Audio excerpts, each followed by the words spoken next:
Hi, Stanley here. I'm the co-founder of valueinvestasia.com, an investment portal where we give you investment news and in-depth analysis on listed company every single week. So if you're new to this channel, remember to hit that subscribe button so you'll not miss out on any of our new videos. In some of my previous videos, we talked about S-REIT, and I have talked about some of the key reasons why S-REIT are worth looking into. And we have also discussed some of the things that we should look out for when looking at a REIT. So if you miss out on any of these videos, I suggest that you can always check them out first. But in today's video, let's put all those theory into use and look at 5 key S-REIT that you might want to put into your watch list. Number 1, Ascendas REIT. Ascendas REIT is one of Singapore's largest REIT and manages a portfolio of more than 220 investment property worth over $16 billion. Its portfolio of properties is located in Singapore, Australia, the UK, and the US. Industrial REITs such as Ascendas have proven their merit as a very reliable investment, as they have displayed very strong resilience throughout the pandemic. In addition, Ascendas REIT boasts a very well diversified tenant base. It has more than 1,500 tenants from over 20 different industries. And that includes growing sectors like technology, logistics, and also life science. More importantly, no single tenants contribute more than 3.3% of their monthly gross revenue. Financially speaking, Ascendas REIT recently reported a strong set of earnings in its fiscal year of 2021. Its gross revenue rose by 16.9% year-on-year to 1.23 billion, and its distribution per unit, which is more important, grew at 3.9% a year to 15.3 cents. At the current price, Ascendas REIT offer a distribution yield of around 4.6%. Number 2, Fraser Centrepoint Trust. Fraser Centrepoint Trust owns and manages a portfolio of 9 suburban malls and 1 office building in Singapore. Fraser Centrepoint Trust malls are located in suburban areas and are often called heartland malls. Such malls are also more resilient in nature as they depend on the demand from local population rather than tourists. And with more people working from home, the spending on food and grocery are being diverted from business district to suburban malls. So in its latest quarterly update, it reported that even though shopper traffic remained depressed at about just 56% of pre-COVID levels, tenant sales for December has surpassed that of 2019 figures. Fraser Centrepoint Trust also has a very low gearing ratio of just 33%. That gives it a very strong balance sheet if it needs to make additional acquisition to grow its distribution per unit. The REIT distribution per unit from last year is about 12 cents. That translates to a dividend yield of about 5% right now. Next, Mapletree Industrial Trust. Mapletree Industrial Trust is one of Singapore's largest industrial REITs. It manages a portfolio of 143 properties across Singapore and North America. Their property includes data centers, high-tech buildings, business park, and also factories.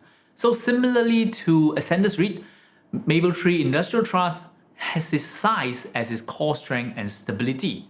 Its total asset under management currently is $8.6 billion.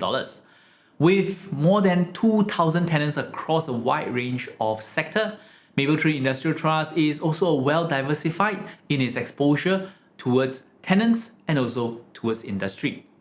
In its latest earnings report, the REIT announced some impressive financial figures as well. Its revenue grew by 31% year-on-year to 162 million. While its net property income reached $122 million.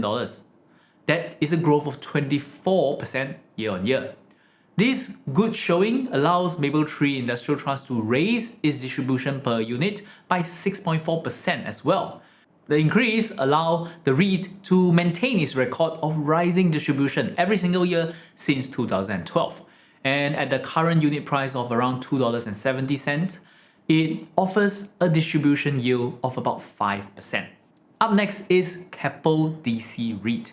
Keppel DC REIT is a data center REIT that owns a portfolio of 21 data centers across 9 countries. Data centers have become a vital infrastructure of the global economy, especially at the rate of digitalization has exploded in the past few years. As such, Keppel DC REIT data centers really stand to benefit from the growing demand as well as growing investors' interest. The Singapore government has also lifted a memorandum on the construction of new data centers, which can greatly benefit experienced players like Keppel DC REIT. In the earnings report for last year, Keppel DC REIT posts a modest improvement in performance.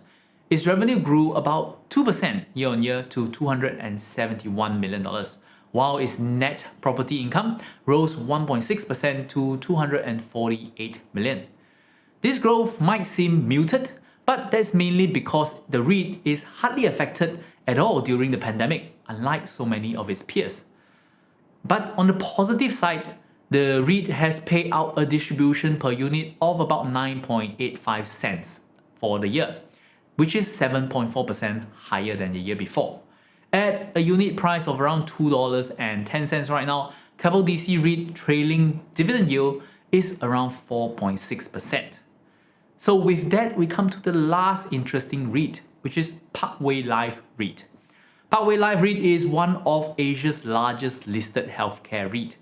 Its portfolio contains of 56 properties, which includes 3 hospitals, 52 nursing homes, and a strata title unit at a specialist centre in Kuala Lumpur, Malaysia. At the end of last year, Parkway Life REIT total portfolio size stands at about $2.3 billion. And demand for healthcare is set to remain high post-pandemic. And healthcare spending is also increasing as many countries now devote more money and resources to boost up their healthcare facility. Its revenue for the year stayed rather stagnant at $120 million, and its net property income dropped about just 1% to $111 million. That is mainly largely due to a divestment of an investment property. Still though, the REIT paid out a dividend per unit of about 14 cents last year. So at a current unit price of about $4.90, the REIT trailing distribution yield stands at about 3%. So there you have it. These are my 5 favorite S-REIT right now. So which one of these REIT do you own? And let me know down below which one is your favorite. If you have gotten value from this video, I hope you give us a like and share it with a friend who you might think will benefit from it as well. If you're just getting started in investing, you can also check out our free investing course at valueinvestasia.com/free course. As always, till we meet again, my name is Stanley. Invest safely.